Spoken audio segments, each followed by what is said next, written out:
అందరికీ నమస్కారం అండి. మీకు చూస్తే అర్థమైపోయి ఉండొచ్చు. మనం ఇప్పుడు తిరుమల తిరుపతి దేవస్థానమైన తిరుమల కొండపైన స్వామివారి దర్శనంకి వచ్చినాము.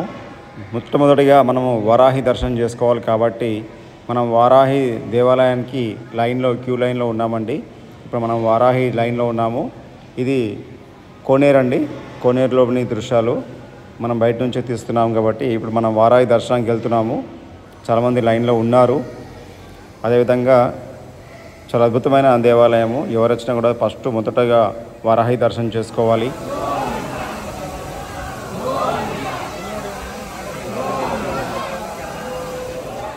భక్తులు గ్రహించగలరండి. ఉదయం 5 గంటలకి స్టార్ట్ అవుతుంది. ఇప్పుడే వారాహి దర్శనం అయిపోయిందండి విజయవంతంగా. ఇప్పుడు స్వామి దర్శనానికి వెళ్తున్నాము. అది కూడా ఎన్ని అవర్స్ పడుతుందో తెలియదు. చూద్దాం. మరి మనకైతే ఫ్రీ టోకెన్ ఉంది. అంటే మెట్లు ఎక్కినట్టుగా మనకు దగ్గర టోకెన్ ఉంది. ఒక పర్సన్ మాకు తెలిసిన వాళ్ళు ఉన్నారు. తను వదిలేస్తే తొందరగా దర్శనం అయిపోతుంది. లైన్ మాత్రం చాలా పెద్దగా ఉన్నాయి. జనాలు కూడా చాలామంది ఉన్నారండి. మనం ఇప్పుడు తిరుమల కొండపై ఉన్నాము. ఇది పుష్కరిణి అండి. ఇందులో పుణ్యస్నానాలు చేసిన తర్వాత వారాహి దర్శనం చేసుకొని ఆ గర్భాలయానికి వెళ్తూ ఉంటారు భక్తులు. మీరు చూస్తుంది అందులో గర్భాలయం అండి, స్వర్ణ దేవాలయము. అందులోనే స్వామివారు వెలిసినారు. సాక్షాత్తు కలియుగ ప్రత్యక్ష దైవం వెంకటేశ్వర స్వామి వెలిసిన చోటే ఈ తిరుమల. అద్భుతమైన మాడవీధులు అండి. ఈ మాడవీధుల్లో స్వామివారికి బ్రహ్మోత్సవాలు వచ్చే సమయంలో స్వామికి పల్లకి సేవ చేస్తూ ఉంటారండి. ఇలాంటి మాడవీధుల్లోనే స్వామివారిని ఊరేగిస్తూ ఉంటారు. ఇక్కడ భజనలు కానీ, ఇక్కడ మంచి నాటకాలు కానీ, భక్తి రసమైన హరికథలు కానీ, బుర్ర కథలు కానీ, ఇక్కడ కచేరీలు కానీ చాలా అద్భుతంగా చేస్తూ ఉంటారండి.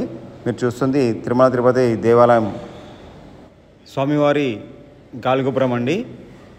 ఆ గాలిగోపురం చెరువు చక్కని గాలిగోపురము. ఆ పక్కనే గుళ్ళ మండపం అండి. ఇప్పటికీ గొల్లవాళ్ళు వచ్చి ఈ ప్రధాన దేవాలయాన్ని ఓపెన్ చేస్తే కానీ పూజారులు కానీ ఇతరులు అందులోకి ప్రవేశించారండి. మొట్టమొదటిగా ఇప్పటికీ గొల్లవాడు వెళ్ళే సాంప్రదాయాన్ని ఇప్పటికీ పాటిస్తున్నారండి. అది గొల్ల మండపము. దాని గోపురం ఎదురుగా ఉన్నది మీకు కనబడుతుంది కదండి, అదే గొల్ల మండపము.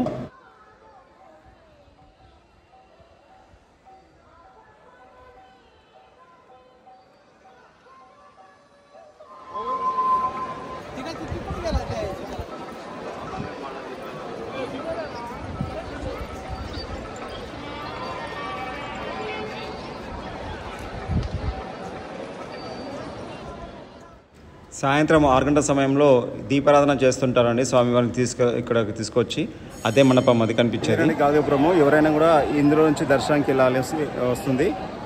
300 టికెట్ కానీ, ఫ్రీ దర్శనం కానీ, బ్రేక్ దర్శనం కానీ. బ్రేక్ దర్శనం మాత్రం ఉదయం సమయంలో ఉంటుంది. దాని తర్వాత కళ్యాణం వాళ్ళది ఉంటుంది. తర్వాత 300 టికెట్ దర్శనం పంపిస్తారు.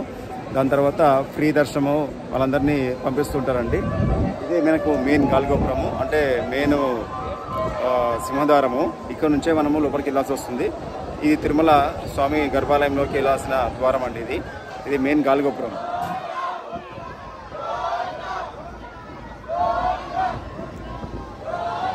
చూస్తున్నారు కదండి, భక్తులు అందరూ జాలిలో నుంచి స్వామి దర్శనానికి వెళ్తున్నారండి. వాళ్ళు గోవింద గోవింద అనే నామస్మరణతోటి మారుమోగిపోతుంది ఆ మారువీధులన్నీ. స్వామివారు బాలాజీ స్వామితోటి పాచికలు ఆడిన ప్రదేశం అండి ఈ తిరుమల కొండ.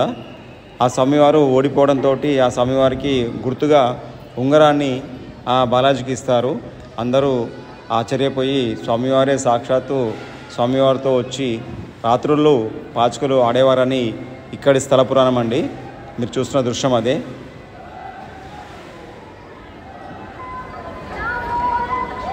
చూస్తున్నారు కదండి, ఈ లైన్లో వెళ్తున్నారు జనాలందరూ. ఇందులోనే 300 టికెట్, ఫ్రీ దర్శనము, కాలినడకన వచ్చే వాళ్ళ దర్శనం కూడా అవుతుంది. ఇది దీపాలంకరణ చేస్తారండి. సాయంత్రం 6 గంటల సమయంలో స్వామివారిని ఏకాంత సేవ చేసిన సమయంలో చక్కటి కచేరీతోటి స్వామివారికి కీర్తనలు పాడి స్వామివారిని సంతోషపరుస్తూ ఉంటారు ఇక్కడి భక్తులు. ఇది స్వామివారి కళ్యాణ వేదిక అండి. ఇక్కడనే కచేరీలు సాయంత్రంలో జరుగుతూ ఉంటాయి. ఈ మండపం లోపల నుంచి మనకు టీవీల్లో టీటీడీ ఛానల్లో వచ్చే ప్రసారాలన్నీ ఈ మండపం నుంచే వస్తుంటాయండి. మీరు చూసే దృశ్యం అదే. చక్కటి వేదిక అండి. ఇక్కడ నుంచి స్వామివారిని సేవలో వాళ్ళ పూజలు, వాళ్ళ భజనలు, వాళ్ళ కీర్తనలు ఇక్కడ నుంచే ఆ మండపంలో నుంచే స్వామివారిని కొలుస్తూ ఉంటారు, పూజిస్తూ ఉంటారు.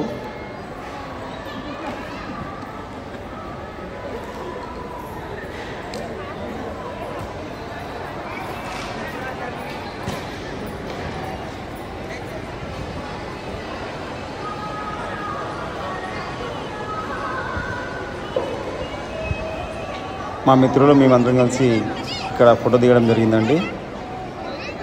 గాలిగోపురం ముందు, గుళ్ళ మండపం ముందు. ఇది వేగమాంబ అన్నప్రసాద కేంద్రం అండి. ఎప్పటికీ ఇక్కడ భోజనాలు ఫ్రీగా పెడుతూ ఉంటారు. రుచికరమైన భోజనం అండి. భక్తులు ఎంతమంది వచ్చినంతమందికి ఇక్కడ భోజనాలు నిత్యాన్నదానము జరుగుతూనే ఉంటుంది. తరికొండ వేగమాంబ సత్రం ఇది. మేము కూడా వెళ్ళి అందులో భోజనం చేయడం జరిగింది. మీకు ఆ దృశ్యాలే చూపిస్తున్నానండి. ఇవి లోపల ఇలా ఉంటుందండి 3D ఫిలిము.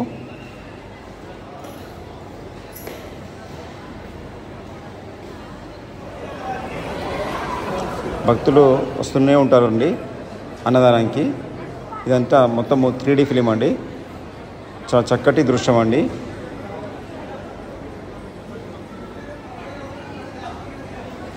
ఇక్కడికి భక్తులు వచ్చి ఫొటోస్ సెక్షన్ అలా తీసుకుంటూ ఉంటారండి వీడియోస్. ఇది ఏంటంటే శ్రీశైలం నుంచి, త్రిపురాంతకం నుంచి, అహోబిలం నుంచి, అదేవిధంగా ఈ తిరుమల కొండ మీద స్వామివారి కాళ్ళ కింద నుంచి పుష్కరిణి పారుతుందని భక్తుల నమ్మకం అండి. ఇది భోజనశాల అండి. మేము కూడా భోజనం చేయడం జరిగింది.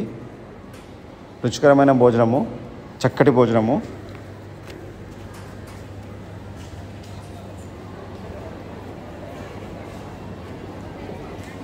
మా మిత్రులు మేము కలిసి ఇక్కడ భోజనం చేసామండి.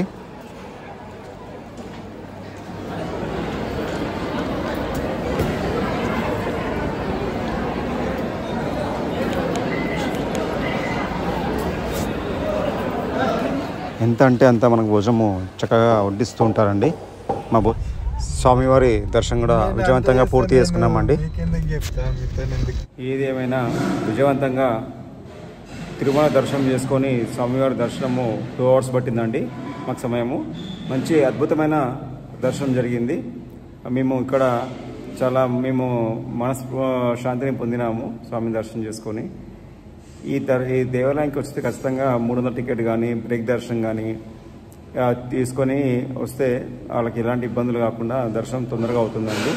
లేదంటే కింద మనకు ఆన్ ది స్పాట్లో మనకు ఇది శ్రీవనాలయంలో కానీ, శ్రీనివాసనిలయంలో కానీ, మనకు ఇంకోటి భూదేవి కాంప్లెక్స్లో కానీ, శ్రీవారి పాదాల దగ్గర కానీ టికెట్స్ ఇస్తారండి.